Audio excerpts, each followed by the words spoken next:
شوہر کو مجازی خدا کہنا کیسا؟ غلط ہے. خدا تو ایک ہی ہے، الہ تو ایک ہی ہے. مجازی کا بھی لفظ بھی نہیں استعمال کرنا. مجاز تو وہ ہوتا ہے جس کا کوئی مطلب حقیقت کا کوئی مجاز تو ہے ہی نہیں ہے نا جی. اللہ ایک حقیقت ہے، خدا تو ایک ہی ہے، اس کا مجاز کیسے ہو سکتا ہے؟ وہ تو پیغمبروں کے لیے لفظ نہیں استعمال کرنے دیتا. وہ بھی کہتا ہے کہ سورۃ النساء میں کہ اللہ تعالیٰ ماتا ہے کہ عیسیٰ ابن مریم کبھی اس بات پہ آر محسوس نہیں کریں گے کہ انہیں اللہ کا بندہ کہا جائے، اور اگر عیسیٰ ابن مریم یا کوئی فرشتہ اس بات پہ شرم محسوس کرے کہ اسے لوگ اللہ کا بندہ کہیں تو اللہ تعالیٰ ماتا ہے پھر ان لوگوں کو ہم قیامت دن حاضر کر لیں گے، چھوڑیں گے نہیں. تو اس کا مطلب ہے کہ اللہ تعالیٰ ماتا ہے کہ یہ تو آپ نے شرمندگی محسوس ہی نہیں کرنی، آپ اللہ کے بندے ہیں. چاہے جائے کہ کوئی یہ خدائی کا دعویٰ کر دے. پھر سورہ آل عمران میں، سورۃ البقرہ میں بھی آیا اللہ تعالیٰ کبھی ایسا نہیں ہوا کہ ہم کسی نبی بنا کے بھیجیں اور وہ لوگوں سے یہ کہنا شروع کر دے کہ لوگوں میری عبادت کرنی شروع کر دو. وہ یہ کہے گا کہ اللہ کی بات کرو اور کہے گا کونوا ربانیین، اللہ والے بن جاؤ. نبی علیہ السلام نے کبھی نہیں کہا کہ محمدی بن جاؤ، آپ نے ہمیشہ کہا ہے ربانی بن جاؤ، مسلم بن جاؤ. ہم جب محبتی لفظ استعمال کرتے ہیں نا تو ان کے بزرگ بابوں کی جو بدعات ہے نا ان کو ڈائلیوٹ کرنے کے لیے کہتے ہیں کہ یار تم محمدی بنو. لیکن میں ہمیشہ ساتھ کلیئر کرتا ہوں کہ یہ ہم اس کے جواب میں کہہ رہے ہیں، ورنہ ہم مسلم ہیں، ہم اپنے آپ کو محمدی بھی نہیں کہتے، مسلم ہی کہیں گے. کیونکہ نبی علیہ السلام نے اپنے نام کے ساتھ یہ محمدی یا محمدن، یہ تو انگریزوں نے ہمیں نام دیا تھا. محمدن یہ لفظ استعمال ہوتا تھا. نبی علیہ السلام نے کبھی نہیں کہا کہ میرے امتی محمدی ہیں. مسلم کہا. قرآن میں ہے نا کہ هو سماکم المسلمین، ابراہیم علیہ السلام نے تمہارا نام مسلم رکھا ہے. من قبل وفی ھذا، اس قرآن کے نزول سے پہلے اور اس قرآن میں بھی اللہ نے تمہارا نام مسلم رکھا ہے. تو اگر ہم محمدی بھی نہیں کہلاتے ہیں، حنفی، شافعی، مالکی، جعفری، تو پھر آپ چھوڑ دیں کہ کہاں تک بات پہنچ جائے گی. ہم مسلمان ہیں، مسلم کہلائیں گے. لیکن یہ جو مجازی خدا والا ہے ہمارے ہاں کہ یہ شوہر تمہارا مجازی خدا ہے، یہ کلمہ کفر تو نہیں ہوگا پھر؟ کلمہ کفر ہے. کلمہ کفر ہے. کیوں نہیں کلمہ کفر ہے؟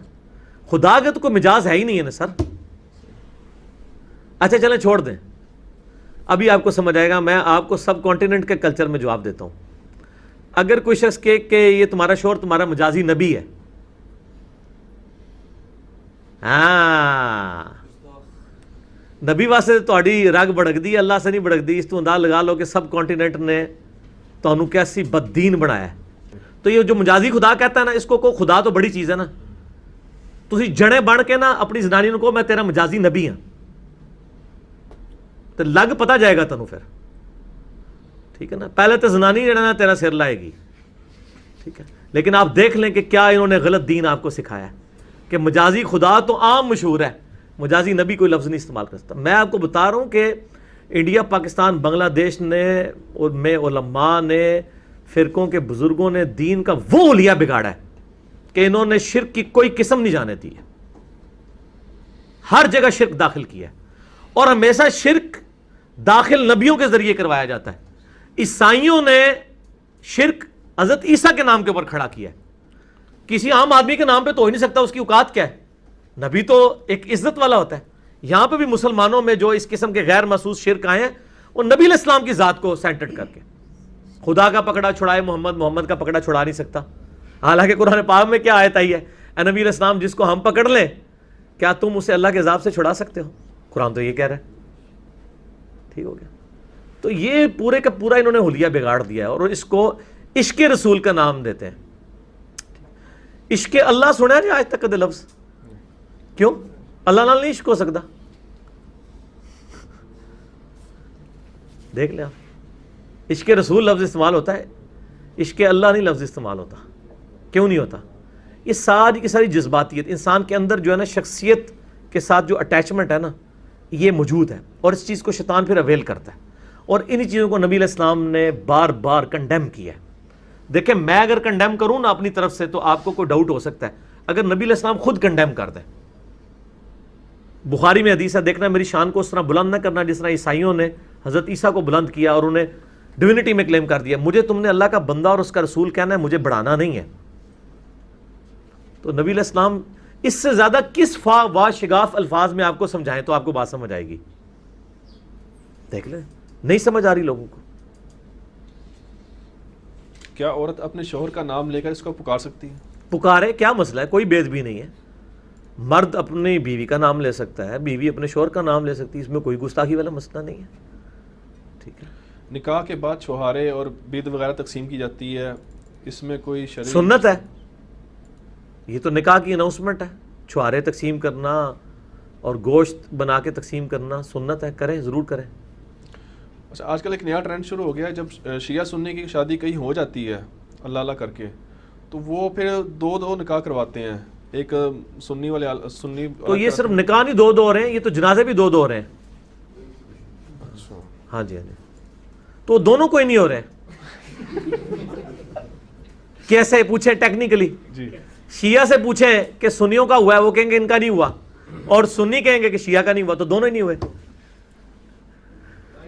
دیکھو نا، اور سر دوئے پڑھا کے بھی نہ ہوئے، سنی کہہ دیں گے کہ جو شیعہ نے پڑھایا وہ نہیں ہوا، شیعہ کہہ دیں گے جو سنی نے پڑھایا کہ نہیں ہوا، تو دو ہی نہیں نہ ہوئے ٹیکنیکلی سپیکنگ۔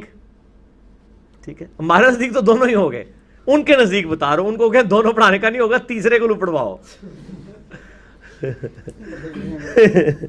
آگے حدیث میں آتا ہے کہ اگر کوئی ولیمہ کی دعوت دے تو اسے قبول کرو، لیکن اگر ولیمے پر غیر شرعی کام ہو رہے ہوں، جیسے آج کل چل رہے ہیں، خرافات چل رہی ہیں، تو اس میں پھر ولیمے کی دعوت قبول کرنی ہاں، چاہیے؟ بخاری مسلم میں حدیث ہے کہ نبی علیہ السلام فرمایا کہ ولیمے کی دعوت نہیں ٹھکرانی چاہیے، لیکن یہ چیزیں انڈرسٹوڈ ہیں کہ اگر وہاں پہ غیر شرعی افعال ہو رہے ہیں تو وہ آپ اصولی بات یاد رکھیں جو بخاری مسلم کی حدیث ہے۔ مولا علی علیہ السلام کہتے ہیں کہ نبی علیہ السلام نے فرمایا کہ مخلوق کی جو خالق کی نافرمانی میں مخلوق کی اطاعت نہیں ہو سکتی، یعنی دوستی، رشتہ داری، ماں باپ، بیوی بچے اور رشتہ داروں کے حقوق سٹارٹ اس وقت ہوں گے جب اللہ کے حقوق کی پابندی ہوگی، جب اللہ کے حقوق پامال ہو رہے ہیں۔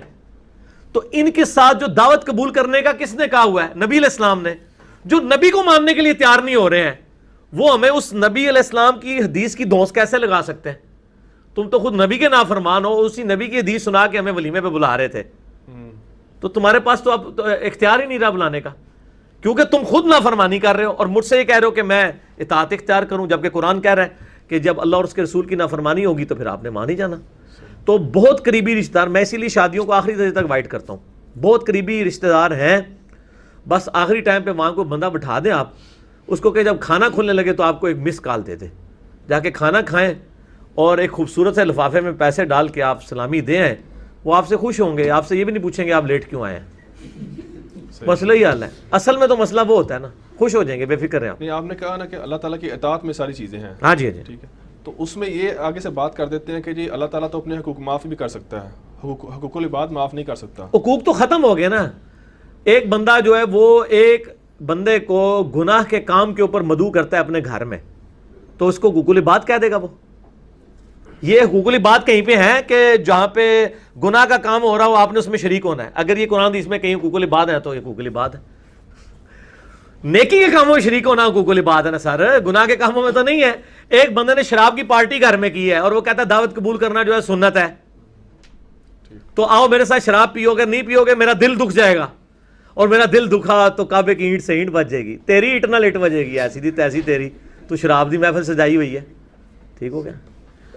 اچھا ایک بھائی کا سوال ہے، ہمارے پڑوسی، ویسے معاشرتی سوالات کے جوابات دینے کے لیے نا آپ کو جو ہے نا وہ حسب حال دیکھنا چاہیے دنیا ٹی وی والا، ورنہ تو آپ ان لوگوں کے سوالوں کے جواب نہیں دے سکتے جو کچھ یہ کرتے ہیں۔